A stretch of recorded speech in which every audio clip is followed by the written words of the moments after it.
Good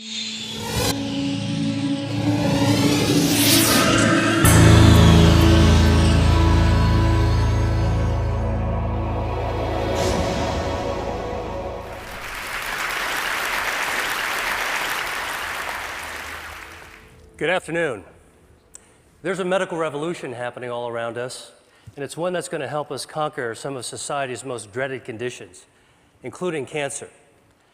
And the revolution is called angiogenesis, and it's based on the process that our bodies use to grow blood vessels. So why should we care about blood vessels? Well, the human body is literally packed with them, 60,000 miles worth in a typical adult. End to end, that would form a line that would circle the Earth twice. The smallest blood vessels are called capillaries. We've got 19 billion of them in our bodies. And these are the vessels of life. And as I'll show you, they can also be the vessels of death. Now, the remarkable thing about blood vessels is that they have this ability to adapt to whatever environment they're growing in. For example, in the liver, they form channels to detoxify the blood. In the lung, they line air sacs for gas exchange. In muscle, they corkscrew so that muscles can contract without cutting off circulation. And in nerves, they course along like power lines, keeping those nerves alive. And we get most of these blood vessels when we're actually still in the womb. And what that means is that as adults, blood vessels don't normally grow, except in a few special circumstances. In women, blood vessels grow every month to build the lining of the uterus. During pregnancy, they form the placenta, which connects mom and baby. And after injury, blood vessels actually have to grow under the scab in order to heal a wound. And this is actually what it looks like, hundreds of blood vessels all growing towards the center of the wound. So the body has the ability to regulate the amount of blood vessels that are present at any given time. And it does this through an elaborate and elegant system of checks and balances, stimulators and inhibitors of angiogenesis, such that when we need a brief burst of blood vessels, the body can do this by releasing stimulators, proteins called angiogenic factors, that act as natural fertilizer and stimulate new blood vessels to sprout. And when those excess vessels are no longer needed, the body prunes them back to baseline using naturally occurring inhibitors of angiogenesis. Now, there are other situations where we start beneath the baseline and we need to grow more blood vessels just to get back to normal levels, for example, after an injury. And the body can do that too, but only to that normal level, that set point. But what we now know is that for a number of diseases, there are defects in the system where the body can't prune back extra blood vessels or can't grow enough new ones in the right place at the right time. And in these situations, angiogenesis is out of balance. And when angiogenesis is out of balance, a myriad of diseases result.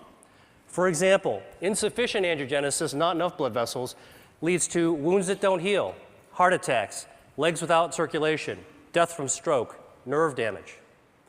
And on the other hand, excessive angiogenesis, too many blood vessels, drives disease. And we see this in cancer, blindness, arthritis, obesity, Alzheimer's disease. In total, there are more than 70 major diseases affecting more than 1 billion people worldwide, that all look on the surface to be different from one another, but all actually share abnormal angiogenesis as their common denominator. And this realization is allowing us to reconceptualize the way that we actually approach these diseases by controlling angiogenesis.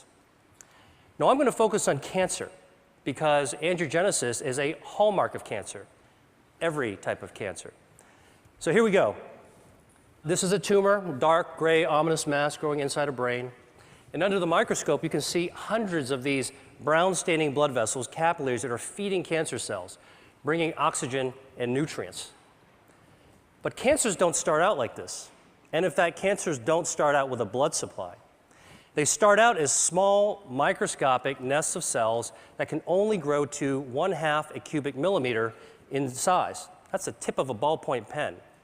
Then they can't get any larger because they don't have a blood supply, so they don't have enough oxygen or nutrients. And in fact, we're probably forming these microscopic cancers all the time in our body.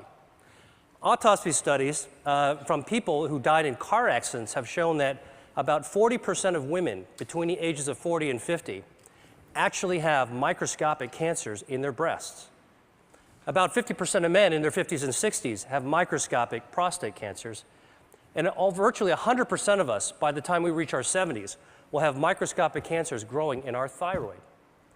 Yet without a blood supply, most of these cancers will never become dangerous. Dr. Judah Folkman, who was my mentor and who was the pioneer of the angiogenesis field, once called this cancer without disease. So the body's ability to balance angiogenesis, when it's working properly, prevents blood vessels from feeding cancers. And this turns out to be one of our most important defense mechanisms against cancer. In fact, if you actually block angiogenesis and prevent blood vessels from ever reaching cancer cells, tumors simply can't grow up. But once angiogenesis occurs, cancers can grow exponentially. And this is actually how a cancer goes from being harmless to deadly. Cancer cells mutate, and they gain the ability to release lots of those angiogenic factors, natural fertilizer, that tip the balance in favor of blood vessels invading the cancer.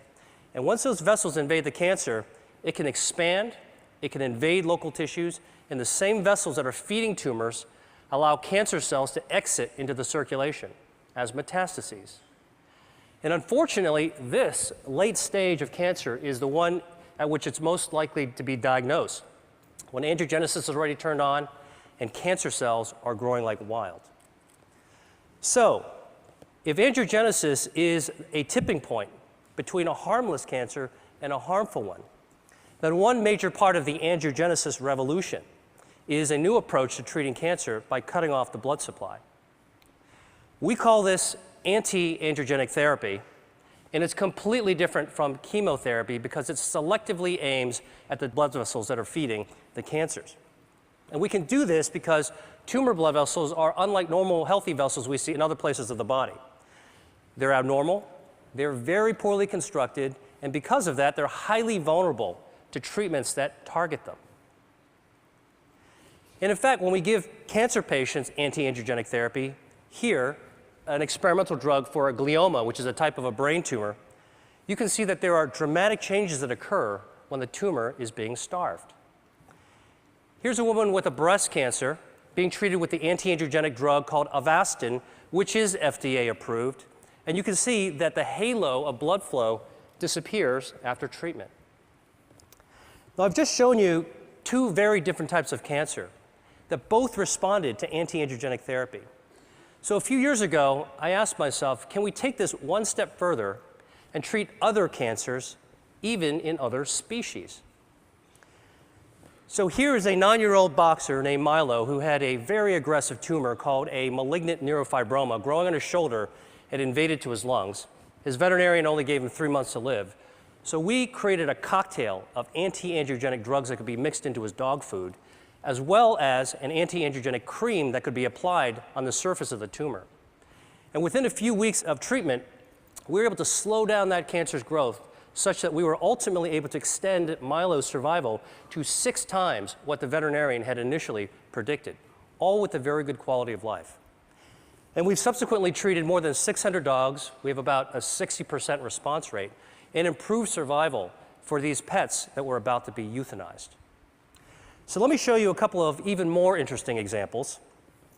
This is a 20-year-old dolphin living in Florida, and she had these lesions in her mouth that, over the course of 3 years, developed into invasive squamous cell cancers.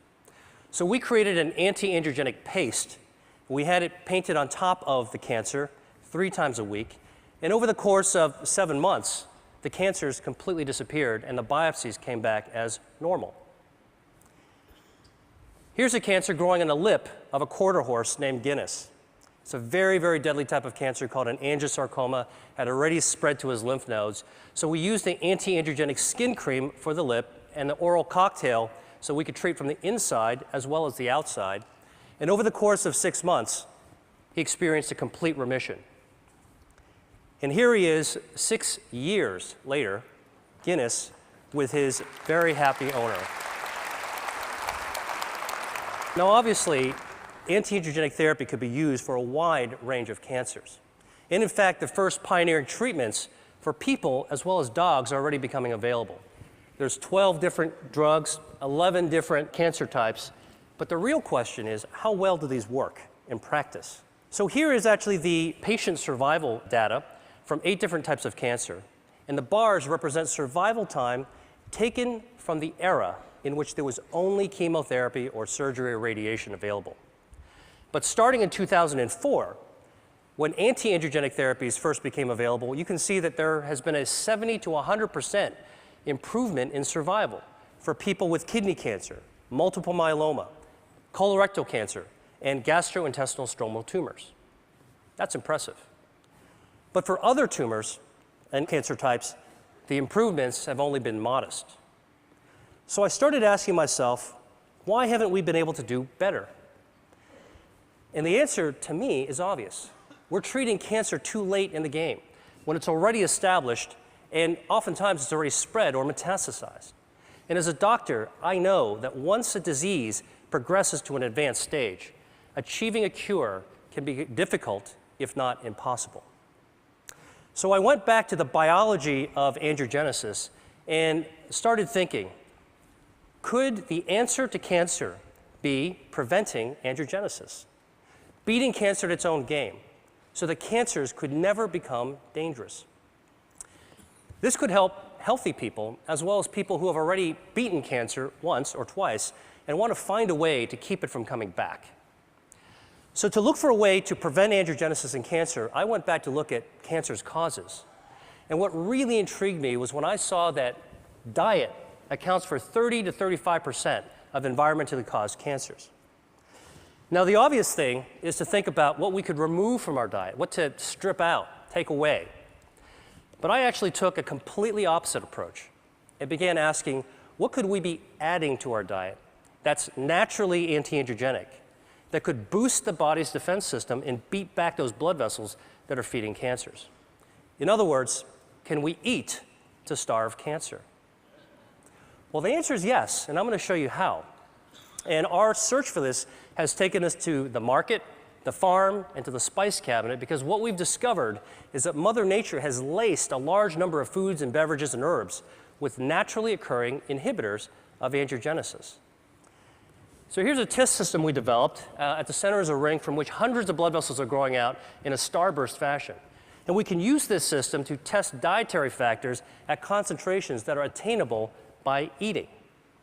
So let me show you what happens when we put in an extract from red grapes. The active ingredient is resveratrol. It's also found in red wine. This inhibits abnormal angiogenesis by 60%. Here's what happens when we add an extract from strawberries. It potently inhibits angiogenesis. An extract from soybeans. And here is a growing list of our anti-angiogenic foods and beverages that we're interested in studying. And for each food type, we believe that there's different potencies within different strains and varietals. And we want to measure this because, well, while you're eating a strawberry or drinking tea, why not select the one that's most potent for preventing cancer? So here are 4 different teas that we've tested. They're all common ones: Chinese jasmine, Japanese sencha, Earl Grey, and a special blend that we prepared. And you can see clearly that the teas vary in their potency from less potent to more potent. But what's very cool is when we actually combine the 2 less potent teas together, the combination, the blend, is more potent than either one alone. This means there's food synergy. Here's some more data from our testing. Now, in the lab, we can simulate tumor angiogenesis, represented here in the black bar. And using this system, we can test the potency of cancer drugs. So the shorter the bar, less angiogenesis, that's good. And here are some common drugs that have been associated with reducing the risk of cancer in people. Statins, non-steroidal anti-inflammatory drugs, and a few others. They inhibit angiogenesis too. And here are the dietary factors going head-to-head against these drugs. You can see they clearly hold their own, and in some cases, they're more potent than the actual drugs.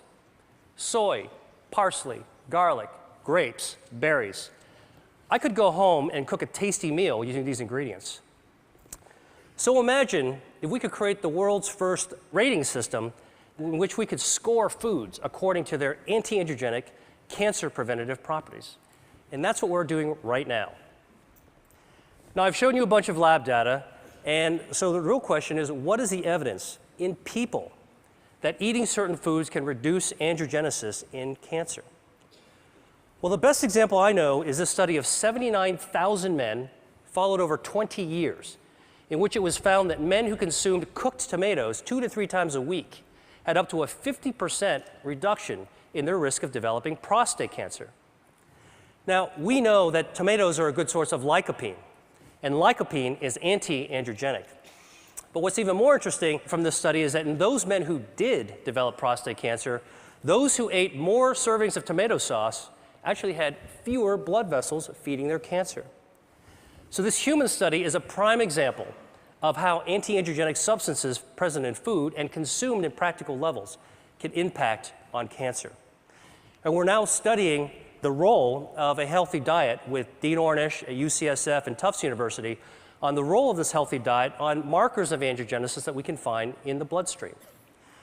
Now, obviously, what I've shared with you has some far-ranging implications even beyond cancer research, because if we're right, it could impact on consumer education, food services, public health, and even the insurance industry.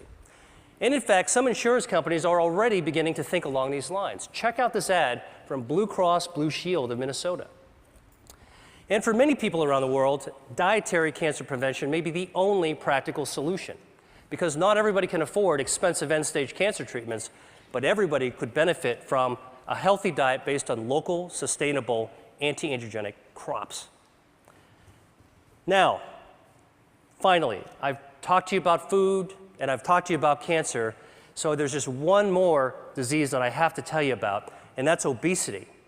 Because it turns out that adipose tissue, fat, is highly angiogenesis dependent.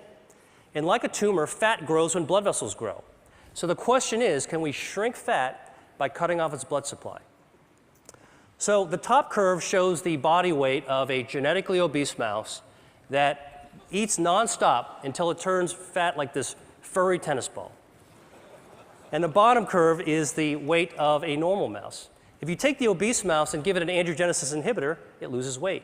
Stop the treatment, gains the weight back. Restart the treatment, loses the weight again. Stop the treatment, gains the weight back. And in fact, you can cycle the weight up and down simply by inhibiting angiogenesis. So this approach that we're taking for cancer prevention may also have an application for obesity. The really, truly interesting thing about this is that we can't take these obese mice and make them lose more weight than what the normal mouse's weight is supposed to be. In other words, we can't create supermodel mice. And this speaks to the role of angiogenesis in regulating healthy set points. Albert Szent-Györgyi once said that discovery consists of seeing what everybody has seen and thinking what nobody has thought. I hope I've convinced you that for diseases like cancer, obesity, and other conditions, that there may be a great power in attacking their common denominator, angiogenesis. And that's what I think the world needs now. Thank you.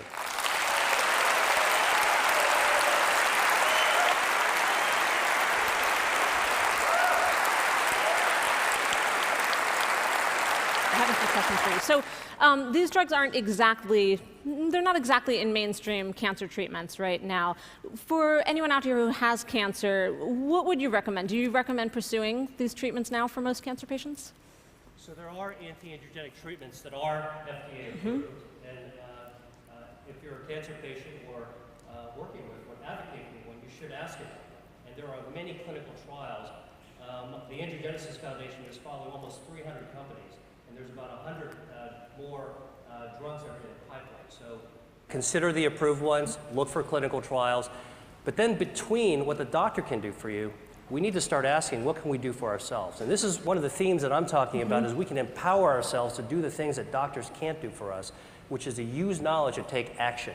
And if Mother Nature has given us some clues, we think that there might be a new future in the value of how we eat. And what we eat is really our chemotherapy 3 times a day. Right. And along those lines, for people who might have risk factors for cancer, would you recommend pursuing any treatment sort of prophylactically, or simply pursuing the right diet with lots of tomato sauce? Well, you know, there's abundant epidemiological evidence, and I think in the information age, it doesn't take long to go to a credible source like PubMed, the National Library of Medicine, to look for epidemiological studies for cancer risk reduction based on diet and based on common medications. And that's certainly something that anybody can look into. Okay, well, thank you so much.